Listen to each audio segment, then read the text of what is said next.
Üdvözlöm a kedves nézőket, sziasztok! Jankovics Krisztián vagyok, és a Fédermánia műsorát látjátok. A mai műsorunk azért kapta Minden, ami vízközti címet, mert érintőlegesen beszélni fogok azokról a régebbi filmekről, amelyek ezzel a módszerrel készültek, illetve 3 új technikát is be fogok mutatni nektek. Volt már zigriges horgászatom a bázistavon, ahol egy folyékony masszát pomboltam, vízközt állt a csalim, és azzal fogtam az ott élő halakat. De volt olyan zigriges pecám is, ahol felengedtem egész víztetőre a csalit, és pelletet szpomboltam, méghozzá olyan pelletet, aminek a fele lesüllyedt, a fele pedig fönnmaradt a víz tetején. Ez a Csendespart horgásztavon történt, ott is nagyon jól működött ez a módszer. Ebben a 2 horgászatban az a közös, hogy a csali az egy helybe állt, illetve a zigriges horgászat alapja az, hogy a csali az egy helybe áll. A halak pedig kitanulják, hogy a behulló szemek, amik folyamatosan süllyednek, azok nem bántanak, viszont az egy helybe álló csali az minden esetben megszúr. Ezért, ahogy haladunk előre az időbe, ezzel a technikával egyre nehezebb megfogni őket, viszont ilyenkor jön képbe a szabadon süllyedő csalis horgászat. 3 évvel ezelőtt már elkészítettem egy ilyen filmet a bázis horgásztavon, ahol 60-70 méteres távolságba horgáztam, egy nehéz váglerúszóval, bedobtam a szpombot pellettel az úszó elé, ráhúztam gyorsan az úszót, fellibbent a csali, és pont ugyanúgy süllyedt el a csalim a behulló szemekkel együtt, és a süllyedés közben sikerült a pontyot fognom. A mai napon a spirulinós módszert szeretném bemutatni nektek elsőként. Az interneten már láthattatok 1-2 filmet erről a technikáról, de én azt gondolom, hogy egy kis pluszt még hozzá tudok rakni ezekhez a filmekhez, hogy mit, miért és hogyan csinálok, ezt szeretném elmagyarázni nektek. Ennek a horgászatnak az alapja, az maga a pellet, és a pellet valamiféleképpen való vízbe juttatása, jelen esetben én csúzlival fogom belőni. Amint azt láthattátok már, beszéd közben is folyamatosan lőttem, illetve megérkezésem után nem a kipakolással kezdem ezt a pecát, hanem általában mindig lehozom a pelletet, és elkezdem lőni a vízbe, hogy minél hamarabb ide álljanak a halak. A becsobbanó szemek hangjára egyébként kb. Olyan 6-8-10 lövés után már megjelenik 1-2 hal, és minél többet lövünk, annál több hal lesz az etetésünkön, ezért is fontos a folyamatosság. Lehetőség szerint maximum egy 20-30 másodpercet hagyok ki a lövések között, még pakolás közben is. Folyamatosan lövök csúzlival, többet egymás után, viszonylag gyors ütembe, és utána a bekészített botot minél gyorsabban rádobom. Hopp, és meg is van az első hal. Hát körülbelül 1 másodpercet, vagy maximum 2 tudott a vízbe lenni a csali. Hát ez a lényege a folyamatos előetetésnek, hogy egyenek a halak, ugye nincsen rossz tapasztalat, folyamatosan csak szedegetik a szemeket, és minden behulló szemre rárontanak, így erre a szemre is, amit bedobtam. Fontos, hogy az etetést azt ne hagyjuk abba, ezért a lábam közé rakom a botot, és nyugodtan, szépen belövöm teljesen ugyanoda, ahova idáig etettem. A bot az egyébként egy viszonylag rugalmas pálca, és tulajdonképpen magától fárassza a halat, így, hogy a lábam között van. Most elég jól elindult ez a hal. Nyugodtan lehet lőni, és ami nagyon fontos, hogy ne csak a fárasztás elején lőjünk, hanem a fárasztás közben folyamatosan. Ennek az lesz a lényege, hogy nem itt tartjuk a halakat, hanem folyamatosan még a számukat növelni is fogjuk.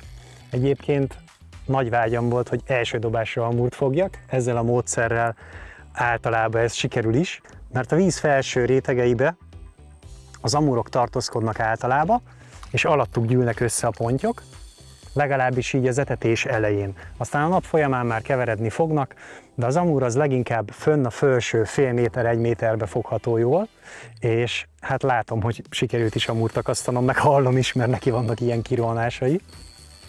Próbálom fékezni, de elég jó erőben van. Hát egyébként ebbe a vízbe, Majosligeti Horgászparkba pecázom, nagyon erősek a halak, és nem csak a pontyok, hanem az amúrok is hihetetlen erőnek örvendenek. Tehát láb közé be a bot, az etetést azt nem hagyjuk abba, folyamatosan hagy, menjen be, úgy lesz egyre több és több halunk. Ilyenkor koncentráljunk arra, hogy hova lövünk, hogy mindig ugyanoda menjen, a bot meg végzi a dolgát, fárassza a halat.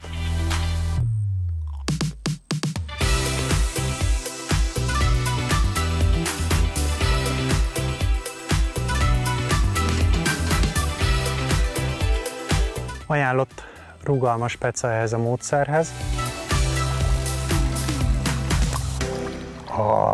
Tökéletes szájsarkas akadás az amúrnál.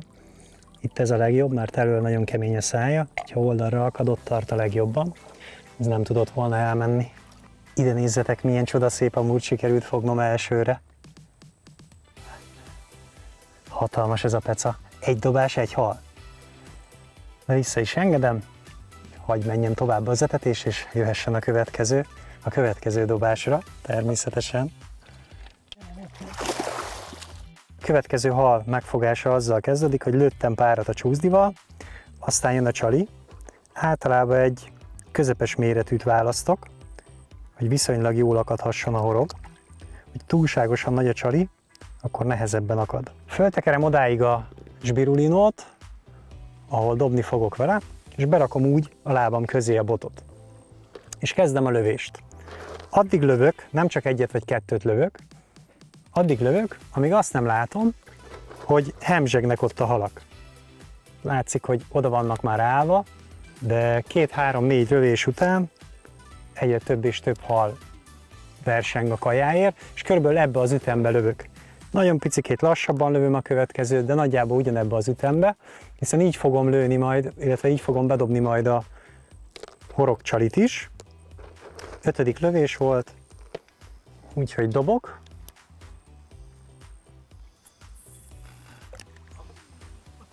Szépen beközéljük, és már viszi is. Hát most lehet, hogy nem egy, hanem 1,5 másodpercet kellett várni az előző kapáshoz képest, és egy újabb amúr, így a fejrázásokból. Imádom, hogy sikerült ideállítanom őket. Folyamatos lövés, ami sűrű lövés, az állítja ide az amúrt. Hogyha ritkábban lövünk, láttam olyan videókat, ahol csak ritkábban 2-t lőnek, 1-et dobnak, stb. Az inkább a pontyhorgászat. De hogyha nagyon sűrűn lövünk, akkor a tóban lévő amúrok is idejönnek, és azokat lehet fogni. Én meg valahogy jobban szeretek ezekre a torpedókra horgászni, mert brutális erővel rendelkeznek, meg csodaszép halak. De egyébként a pontyok is ott vannak alattuk, hogyha majd sikerül lemenni a sbirónak mélyebbre, akkor pontyot is sikerül majd fognom. Vagy hogyha kicsit ritkábbra veszem a lövést, akkor simán le tud majd menni a sbiró. De a lényeg, ugye, az etetés. Tehát itt van a hal a horgunkon, gyönyörű hal, beállítjuk kicsit lazábbra a féket, hogy hagyj vigye, és közben etetünk. Az a lényeg, hogy ezt pontosan kell etetni, oda kell figyelni az etetésre, hogy mindig ugyanoda menjen, akkor is, amikor fárasztunk. És akkor csak jönnek és jönnek és jönnek a halak, egyre többen. A bot, amit használok, az egy 270 cm hosszúságú pálca. Talán hallhattátok már azt, hogy érdemes rövid botot használni ehhez a módszerhez. Azért kell a rövid bot, hogy minél gyorsabban be tudjunk dobni. Először is azért, hogy pontosan oda tudjunk dobni, hiszen ez nem nagy távolság, amit meghorgászunk, ez körülbelül egy olyan, hát most olyan 15-18 méter környéke. Erre a távolságra hosszú bottal nehézkes lenne pontosan dobni, azért is előnyös, egy ilyen 270 cm hosszúságú, illetve főleg azért, majd megmutatom a következő lövések után, mert van egy üteme a lövésnek. És ahogy lerakom a csúzdit az utolsó lövés előtt, és eldobom a sbirót, rövid bottal sokkal hamarabb be tudom dobni. Ez azt jelenti, hogy pont abba az ütembe fog odaérkezni, mint ahogy a következő lövés érkezne. És megszokják, lövök 3-at, 4-et, 5-öt, megszokják, hogy csobban, kaja, csobban, kaja, megint csobban, kaja, megint csobban, kaja, aztán csobban, kaja, de az ugye a csalim lesz, mert jó ütembe érkezett. Hogyha hosszú bottal pecáznék, akkor csobban, és később érkezik a kaja, és érdekes, hogy mennyire rafináltak ezek a halak, akkor már kicsit nehézkesebben eszik meg, és nehezebben nyúlnak hozzá. Akkor is lehet halat fogni, ez nem kérdés, csak én azt szeretném elérni, hogy minden dobásra fogjunk halat. Ami eddig sikerült is, 2-ből 2. A botnyelének a végét betámasztom ide a ládának a forgószéke alá, itt fölül a lábammal pedig összefogom a nyílnek a felső részét, stabilan áll, nyugodtan mehet az etetés. Abszolút nem kötelező ezt a módszert ládáról művelni. Most azért hoztam el, mert jól látszódik, hogy mögöttem ott egész fönn van a part, és a víz is itt kín volt. Eddig székről pecáztam onnan föntről, Most viszont, hogy lehetőség van arra, hogy beljebb jöjjünk, így elhoztam a ládát, mert meg kell, hogy emeljem egy kicsit magam alatt a talajt, hogy kényelmesen tudjak úgy dobni, hogy a hosszú ellőke ne érjen le. Ez székről nem lett volna lehetséges, viszont ládáról most ez így viszonylag könnyedén megy. Érdekesség, hogy én nem hozok bottartót ehhez a pecához, hiszen számomra pont az az élvezetes benne, hogy a kezemből húzza ki a halabotot.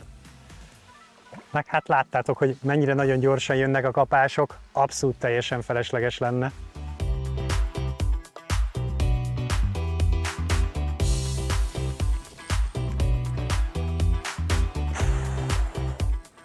Na, ez megvan. Egy újabb torpedó. Hihetetlen, milyen hosszú ideig kell őket fárasztani. Nagyon erősek.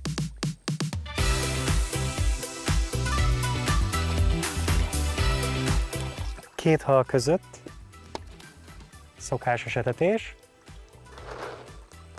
Na és itt jön a kérdés, hogy mivel etetek. Azt már láthattátok, hogy pellettel, de az az igazság, hogy rengeteget próbálkoztam, mindenféle pelletekkel, méretben is, fajtában is, többfajta cég termékét próbáltam, ugyanettől a gyártótól például az Unit többfajta méretben, de valamiért ez vált be a legjobban. 9-es Aqua Classic, ahogy belövöm, a hangját szinte megismeri a hal, és egyből jön rá. Bojlival is, nagyon sok, tehát tényleg itt a nyári időszakban nagyon sok verziót kipróbáltam, pelleteket A-tól Z-ig, bojlikat és mini bojlikat is készítettem, olyat is, ami lassan süllyed, direkt ehhez a pecához, mégis ez az, ami igazán kell a halnak. A botról már beszéltem, miért fontos, hogy rövid legyen. Az orsó speciál egy 3000-es méretű, a lényeg, hogy nagyon jó fékrendszerre legyen, hiszen itt a kezünkből kapja ki a hal, általában szinte nyitott fékkel horgászunk, meg jól látszódik, hogy van amúr is, amelyek itt rohangálnak jobbra-balra. Hogyha nagy dobos és könnyen fordul le róla a zsinór dobáskor, akkor az is előny, de igazából az orsóval nincs túl nagy kitétel. Annál inkább fontos a főzsinór, méghozzá a főzsinór vastagsága. Sok esetben hallottam már, hogy 25-ös főzsinórt használnak, már fárasztás miatt ez nagyon jó ez a vastagság.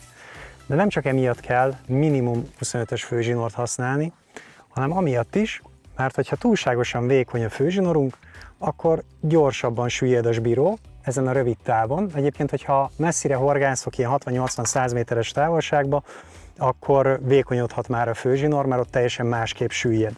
Viszont erre a rövid távra, amikor bevékonyítottam ilyen 22-es környékére, ritkultak a kapások egyből, tehát a süllyedés az meggyorsult egy picit, és már nem tetszett annyira a halaknak. Azt kell eltalálnunk, hogy a süllyedés az pontosan olyan gyors legyen, mint ahogy a behulló szemek süllyednek, hogyha ennél gyorsabb vagy lassabb, egyik se jó. Ezért én 25 és 28 közötti főzsinort használok. Az is fontos, hogy milyen anyagból van ez a főzsinór, mert egyszer megjártam azzal, hogy felraktam fluorokarbon főzsinort. Azt gondoltam, hogy ez a rész is kevésbé látszódik, jelen pillanatban egyébként egy sima átlátszó nejlon zsinorom van, ez tökéletesen süllyed ezekbe a vastagságokba. Viszont a fluorokarbon megint csak gyorsabban süllyed, tehát nem igazán jó megoldás ennél a módszernél. Viszont a horogelőkénél meg, hogy ne lássa a hal, az utolsó 50 cm-t azt én mindig fluorokarbonból kötöm. Közben ne felejtsünk el etetni. A felső gumiütköző fárasztás közben elcsúszott, ezt visszahúzom ide a zsbíró fölé. Ennek is nagyon nagy jelentősége van, hiszen emiatt lesz önakasztós a szerelékünk. Víz közt kipróbáltam, ha levettem, akkor nagyon kevés hal akadt meg. Rengeteg belerángatás volt, láttam, hogy meghúzza hirtelen a spiccet, de nem akad meg a hal. Viszont ahogy visszakerült ez a kis gumiütköző ide föntre, onnantól kezdve folyamatosan megakadtak a halak elsőre. Nem voltak ezek a felesleges belerántások a zsinórba. Úgyhogy ezt ne felejtsétek el felrakni, hogyha a helyi tó szabályzata természetesen megengedi, csak akkor.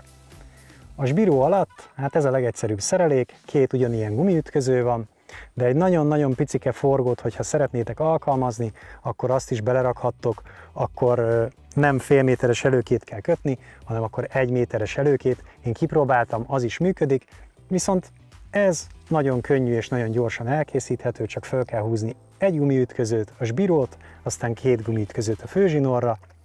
Jöhet egy fül, ez körülbelül olyan 50-60 centire van a zsbirótól, és utána ebbe a fülbe jön az 50 cm-es már fluorokarbon horogelőkém, hogy biztosan ne lássa a hal.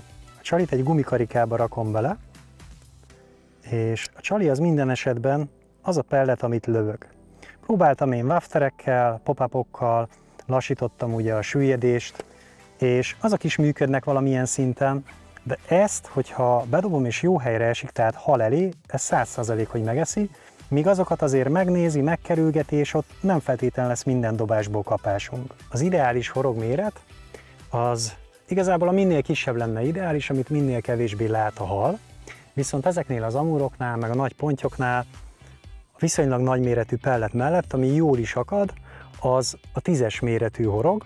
8-as méretig még felmehetünk, azt még nem annyira látja a hal, és azzal még kapásokat tudunk kicsikarni, annál nagyobb horoggal nem túl sok értelme van próbálkozni. Kisebbekkel lehet, még 12-essel, de nekem a 10-es vádban a legjobban, erről van a legkevesebb leakadásom. Folyamatos lövés. Nagyjából egy ütembe. Hagy érezzék, hogy megy a csali. Már ugrálnak rá, rendesen rárabolnak. Megy a csali. Megint megy a csali, és már dobok is, hogy a következő ütemre ne a csali menjen, hanem a zsbiró.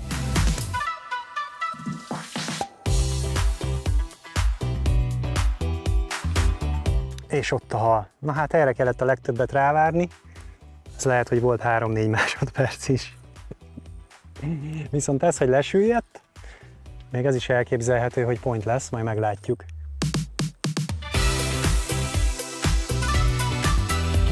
Jól sejtettem, hogy pont lesz. Hát ez az, amit mondtam, meg ez a gyakorlat. Fönn helyezkednek el az amurok, ha egyből jön a kapásunk, akkor jó eséllyel amurt akasztottunk erre a gyors lövésre. Hogyha kicsit tovább kell rávárni, egy 3-4 másodpercet, vagy akár még többet, mert fenék felett is elkaphatják a pontyok, akkor meg valószínű ponty fog jönni. Az első ponty egy különleges fajta, hiszen egy bőrpontyot sikerült fognom, egy pikkely sincs rajta.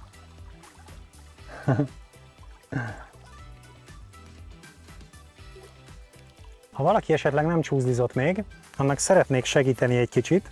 Jól látható, hogy nálam is többfajta csúzli van. Egyébként ez a kettő, ez pelletes horgászathoz lett kifejlesztve, pelletlövéshez. Ez szinte ugyanaz, csak nekem egy kicsit ez jobban áll a kezemre. Ez egyel erősebb, ez pedig még erősebb. Láthatjátok, hogy jelen pillanatban a leggyengébbeket használom. Ennek az az oka, hogy egy nagyon erős csúzlival, hogyha egy nagyon erős csúzlit választatok, és kihúzzátok mondjuk 2 centire, akkor tudjátok ellőni oda a pelletet, ahova szükség van rá.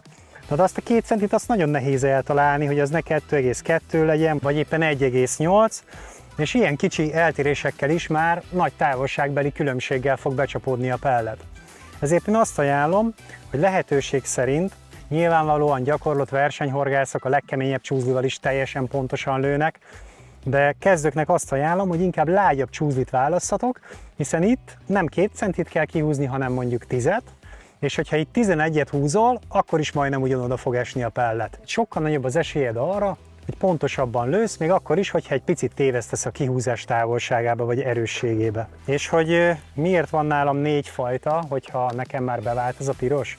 Hát azért, mert hogyha a szélerősség változik, akkor hozzányúlok ehhez a kicsit erősebbhez, ha pedig teljesen felerősödne a szél, akkor pedig ezzel a csúzlival fogok lőni. Egyébként ez is még egy soft csúzli, tehát ez is még egy lágyabb jellegű gumival van ellátva, de ezzel azért kb. 2-szer akkora távolságot tudok elérni, mint ezzel szélcsendben. Szélben pedig bőven belövöm ezzel oda, mint ezzel, ahova maximum el tudom lőni.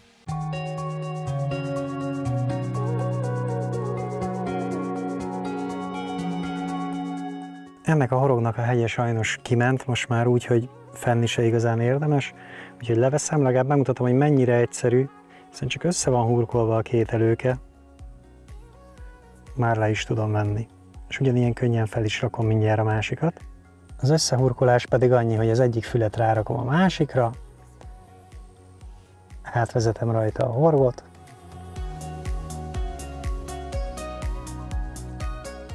meghúzom, és kész is a az előke. Az ilyen nagyméretű csalikat nem érdemes túlságosan közel kötni a kisméretű horoghoz, mert akkor az egyszerűen gátolja az akadást. Legalább olyan távolságra kössük el, hogyha így elfordítjuk a horgot, akkor az alja az pont ne érjen hozzá a csalihoz. Így már precízebb lesz az akadásunk, több halunk meg lesz.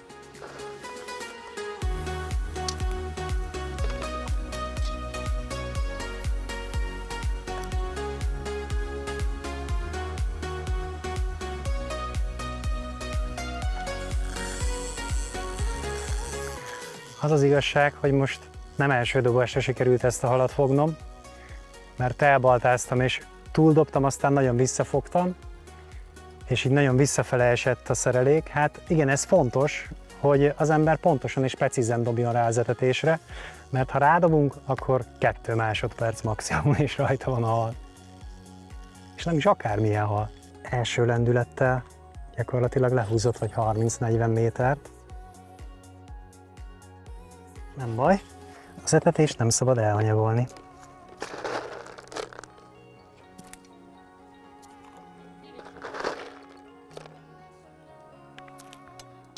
Az, hogy egy nagyobb pontyot sikerült most akasztanom, hát szerintem olyan 8 kg körüli, nem ez a 3 kilós vagy 2 kilós, mint ami az előbb jött. Azért itt elég nagy versengés van, hogy belövöm a pelleteket, az epicentrumban inkább a kisebbek állnak össze, és ezt most mögé dobtam, ezt a szereléket, még onnan kiterült az előke, és láttam többször, hogy mikor bejebb csúszok egy picit, akkor egész messziről is jönnek még be barna árnyak.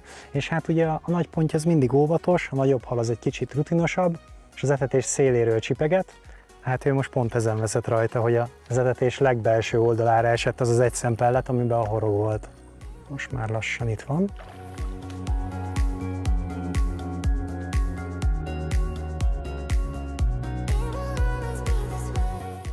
Azaz! Harcias tükrös volt.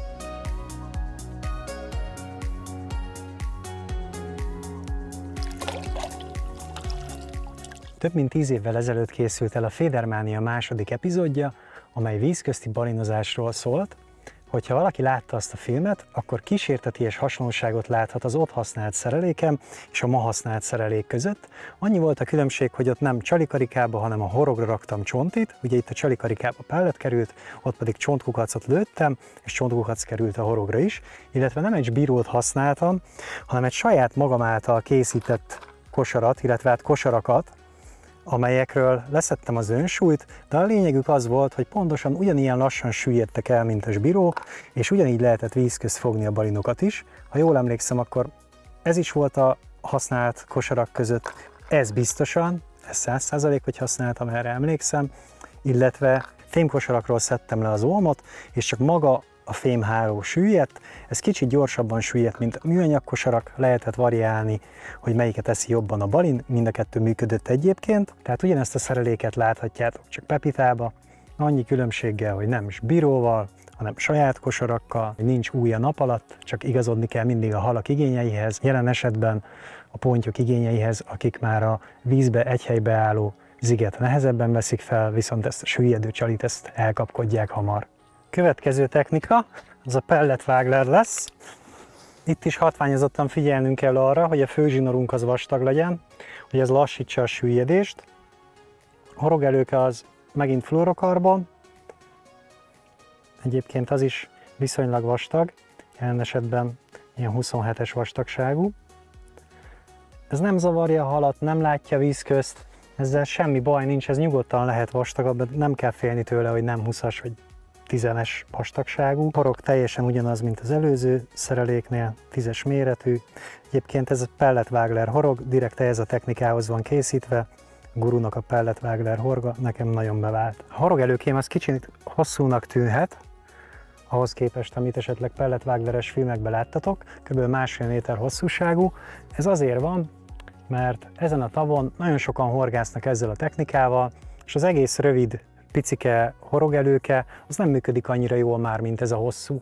Ennek sokkal több ideje van ahhoz, hogy lesüllyedjen, gyakorlatilag amíg ezt a 1,5 métert átsüllyedi a csalink, addig van végig esélyünk kapásra, miután megáll függőlegesen, utána már ritkán van kapásunk. Hogyha viszonylag rövid, ilyen 50-60 cm-es előkét használok, azzal is lehet halat fogni, de azzal általában többet kell bedobni, mire kapás érkezik. Egyrészt, másrészt pedig sokkal több lesz az, hogy nekiúszik a hal, mert víz tetején versenyeznek a kajáért, a behulló szemekért, és külső akadásunk lesz. Én pedig szeretném elkerülni ezeket a külső akadásokat, ezért hosszabb előkével horgászom, ezzel viszonylag ritkább, meg több lesz az esélyem a kapásra is. Bot ugyanúgy mehet láb közé, aztán jöhet az etetés, és dobjunk rá minél hamarabb.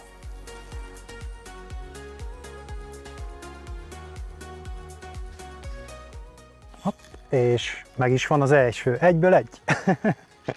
Pelletváglerezésnél mindenképpen fontos az, hogy beérkezés előtt fogjunk rá a szerelékre, és terítsük ki az előkét. Ez fontos a sbírónál is, de itt hatványozottan, mert ugye itt utána még nincs is súly, ami lehúzná, mint a sbírónál magát az előkét, hanem hogyha itt beesik az úszó mellé, akkor egyszerűen így süllyed el. Viszont, hogyha szépen kiterül, akkor lassabban fog elsüllyedni, és akkor fognak megérkezni a kapásaink, hogyha az előke az szépen kiterül a víz tetején. És ugye, ne felejtsünk el lőni.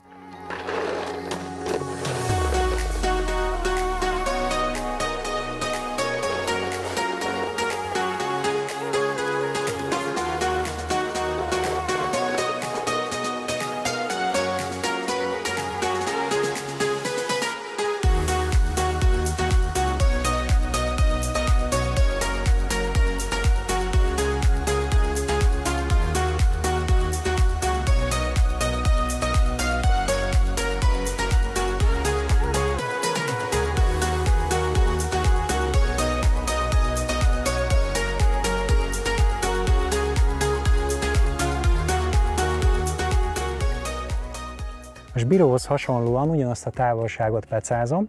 Egyébként ezek a pelletvágrezéshez készített botok, ezek ugyancsak rövidek. Jelen esetben ez egy 10 láb hosszúságú, 3 méteres horgászbot.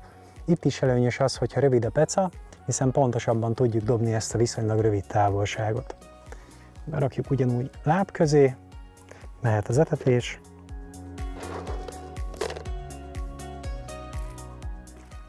És akkor mehet a pelletvágler, vissza kell fogni, gyönyörűen érkezett, hopp, és ott is a hal.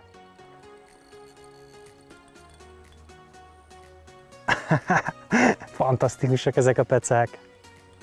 Jó kis amúros fejrázások.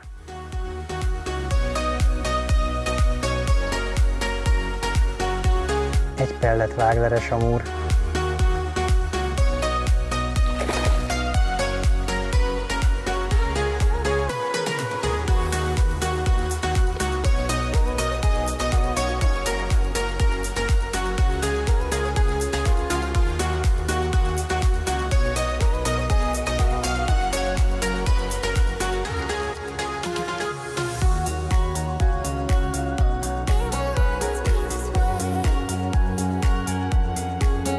Amiről még nem beszéltem, hogy a horgászat elején kicsit távolabbra kezdtem eletetni, mint ahova a horgászatot terveztem, mert messzebb egy kicsit több hal van. Ez a nagyjából 30 méteres távolságban van talán a legtöbb hal ezen a tavon, és próbáltam helyek közül azt a távolságot lőni, és onnan folyamatosan csalni, tehát egyre közelebb és közelebb lőni a pelletet, bentről kijjebb hozni a halakat. És hát ez a 25-30 méter környékéről indultam, és szerintem most ilyen 18 méter környékére dobok, és ott akaszthatom a halakat. Egész szépen ki lehet hozni őket arra a távolságra. Túlságosan közelre nem érdemes így pecázni, ezt is próbáltam már, sokkal kevesebb hal áll össze, hogyha egész közelre, mondjuk ilyen 10 méterre lőjük a csalit.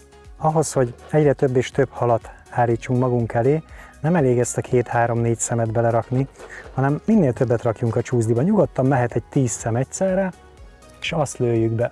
Minél több szem, annál több hal talál magának. Látszik is, ott fordultak a víz tetején utána. Még így, hogy 10 lövök, így is lerabolják a víz tetejéről, mert olyan sokan vannak már ott az etetésen. Ha csak 2-3 szemet lőnék, akkor nem történne ez, ami most van, hogy ilyen szinten odaállna a hal.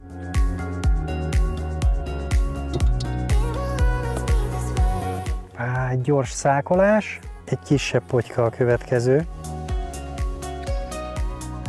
Az úszó, amit használok, az egy 14 g-os, viszonylag vastag testű úszó, és a lamellákból amennyit csak lehetett, azt én levettem, körülbelül idáig áll be.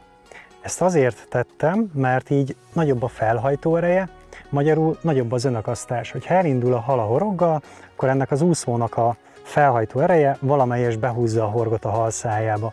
Minél kisebb egy úszó, annál kevésbé történik ez meg, és ott több az esély, hogy kifújja a csalit. Amíg nem zavarja a halakat ez a nagyméretű úszó, itt egyébként ez még nem zavarja őket, addig érdemes ilyen nagyot használni. Az úszó hagyományos pelletvágleres módszerrel lett rögzítve, alul 2 gumiütköző, felül pedig 1.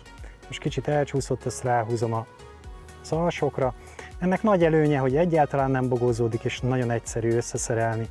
Az elején, mikor próbálgattam az úszókat, akkor felraktam egy hagyományos fix úszórögzítőt, amin egy kapocs volt, és abba könnyedén kicseréltem az úszókat. Az is tökéletesen működött, tehát azzal is használhatjátok, hogyha gondoljátok, de ez nagyon egyszerű és működőképes.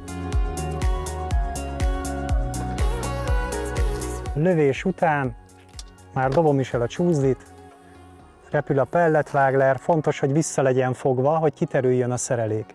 Picit bele is lehet tekerni, és már viszi is. Ezt akartam megmutatni, hogy picit magunk felé lehet húzni az úszót nyugodtan, hogyha hosszabb lesz. Az a lényeg, hogy mindenképpen ki legyen feszülve az előke, akkor hamar elviszi a hal. Hát ma a pelletvágler nyert 4-ből 4, de egyébként nem ez szokott nyerni, hanem általában a sbíróval van akár még 8-10 bedobásból is 8-10 kapás. Most ott az egyiknél nem úgy dobáltam be, ahogy kellett volna, nem feszült ki rendesen az előke. Hát ez a horgászon is múlik. Ez a pelletvágler viszont most nagyon adja. És egy újabb amúra horgon.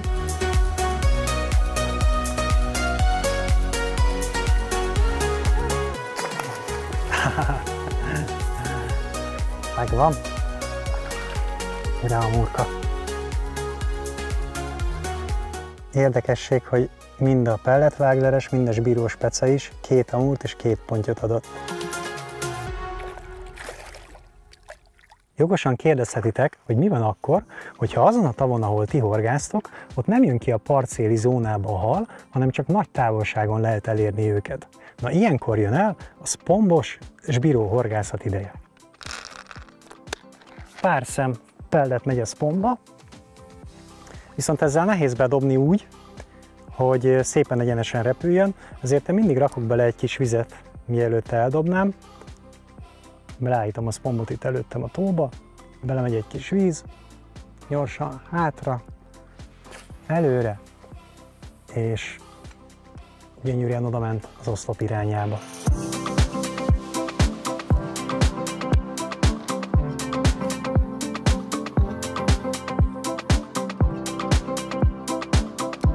Arra kell figyelnünk a szpombos és a horgászbatunk összehúzásánál, hogy a szpombot kénytelen vagyunk ívbe dobni ahhoz, hogy ez az órára érkezzen. És mikor ívbe dobjuk, akkor tulajdonképpen nem 70 méterre fogjuk eldobni, hanem nagyjából csak 68-ra, 67-re éppen, hiszen lesz benne egy picike ív, mikor beérkezik a vízbe. És ezért a horgászbatunkat az 2-3 méterrel érdemes rövidebbre húzni, akkor fog pontosan odaesni, ahova a szpomb. A szerelék az majdnem ugyanaz, mint az előbb használt, annyi különbséggel, hogy picikét vékonyabb a főzsinór, és 40 g-os a sbíró, meg ezúttal több ilyen gumiütköző került alá, viszonylag erősebben dobom meg erre a távolságra, és hogy biztosan ne csúszson el. Egyébként ezeket lehet helyettesíteni egy picike forgóval is, de így is tökéletesen működik. Alapvetően csak pellettel horgásznék, hiszen egyértelműen ezt teszi inkább a ponty ezen a tavon. Viszont sajnos olyan könnyű a pellet, hogy elkezdett fújni az oldalszél, hiába próbálok vizet rakni a szpombba, akkor is pontatlanak a dobások. Így, hogy rakok bele egy kis nehéz magot, vizes magot, és összerázom, így szépen egyenesen repül a szpomb. És most sokkal fontosabb ez annál, hogy egy helyre menjen, mint hogy van benne pici mag, vagy nincs pluszba. Nem igazán fogja őket zavarni, azt is össze fogják kapkodni.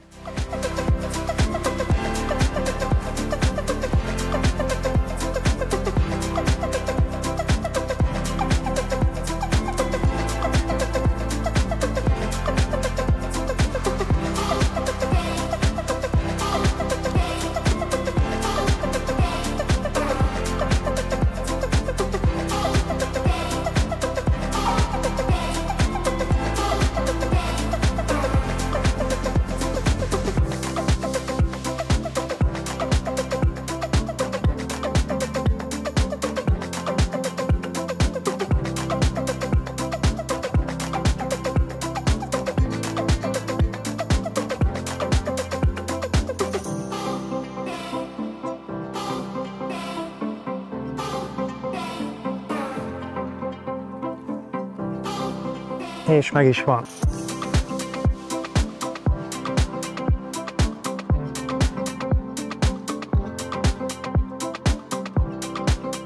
Sajnos közben ugye nem tudok etetni, de nem kell félni attól, hogy szétszélednek a halak, mert valamiért ott benn több ideig ott tartózkodnak az etetésem. Ha ezt sikerül majd kifárasztanom, dobok egy 3 ujjat, és megint ott lesznek rajta.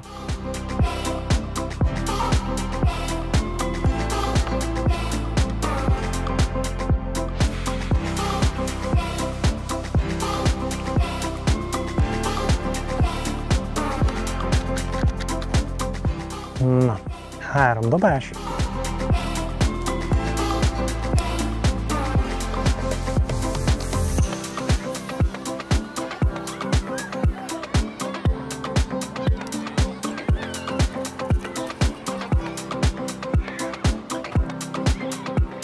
Mehet a dob.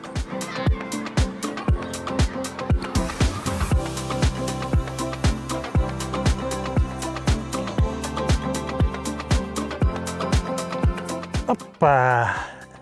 Itt is sikerül az 1 másodperces kapás. Durva. Hát mindenhol fel lehet építeni ezt a technikát jól, csak pontosan kell pecázni, és akkor működik.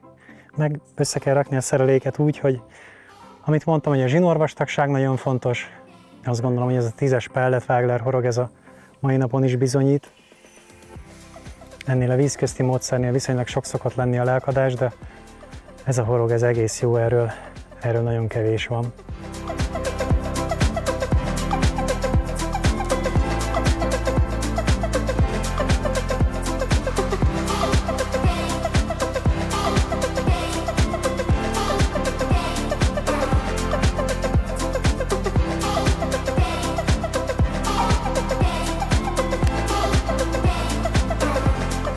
Közben átszereltem a sbírós szereléket, picit elcsúsztak az alsó ütközők a távdobás miatt, úgyhogy aláraktam egy kis forgót. Ugye mondtam előtte is, hogy így is működik, már kipróbáltam. Az előző hal is ezt bizonyítja, hiszen az már erre jött.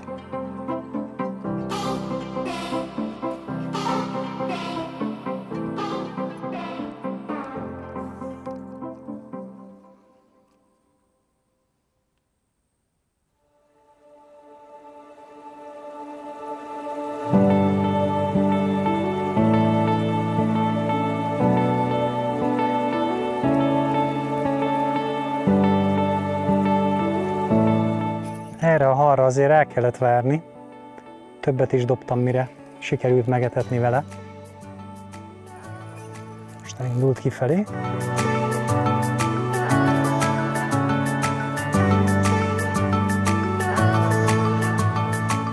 Jól látszódik, hogy nem a távolságon múlik, hogy mekkora halakat fogunk.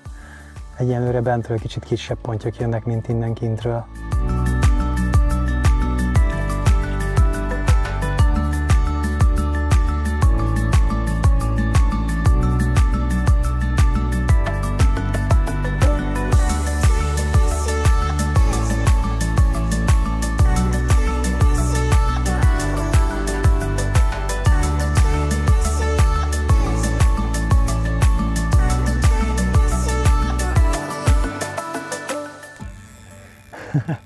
Úgy odaálltak, hogy most megint minden dobás-kapás. Az előző, vagy volt a harmadik hal előtt kellett többet dobnom, de most megint 2 kapás egymás után. Az előző az leakadt sajnos, de mind a 2 nagyon hamar elhúzta. Reméljük ez nem akad le.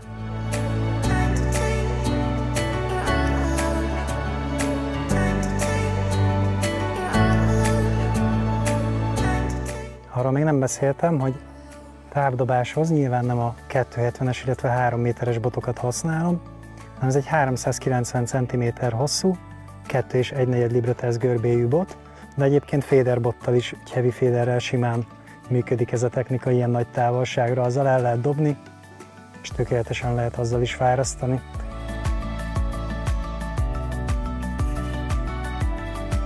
Ő volt az utolsó halam a mai napon. Azt gondolom, hogy sikerült megmutatnom ezt a 3 jól működő vízközti technikát. Nekem a kedvencem az a közelis birózás, ez nagyon gyors, bedobom, egyből húzza, egyből fárasztom, nagyon szeretem, de ugyanúgy a pellet vágler is jól működött, sőt a mai napon talán egy kicsit jobban. A távoli horgászat az kicsit macerásabb, de ahol ez van, ott ezt kell szeretni, ahol csak messze van hal, ott ezt kell alkalmazni. Nehéz beetetni szponba, sokkal nehezebb, mint csúszdival belőni ugye a kaját, ráadásul ott fárasztás közben is tudok etetni, itt meg nem, de hát jól látszódott, hogy ez is jól működik, viszont a nap elején fogtam azt a 4 darab gyönyörű amúrt, úgyhogy a Majosligeti Horgászpark az nekem megint bizonyított. Én szeretem ezt a vizet, mert mindig rengeteg halat tudok itt fogni. Remélem, hogy tetszett nektek ez az epizód, és kipróbáljátok ezeket a módszereket. Köszönöm szépen, hogy a mai nap is velem tartottatok. Sziasztok!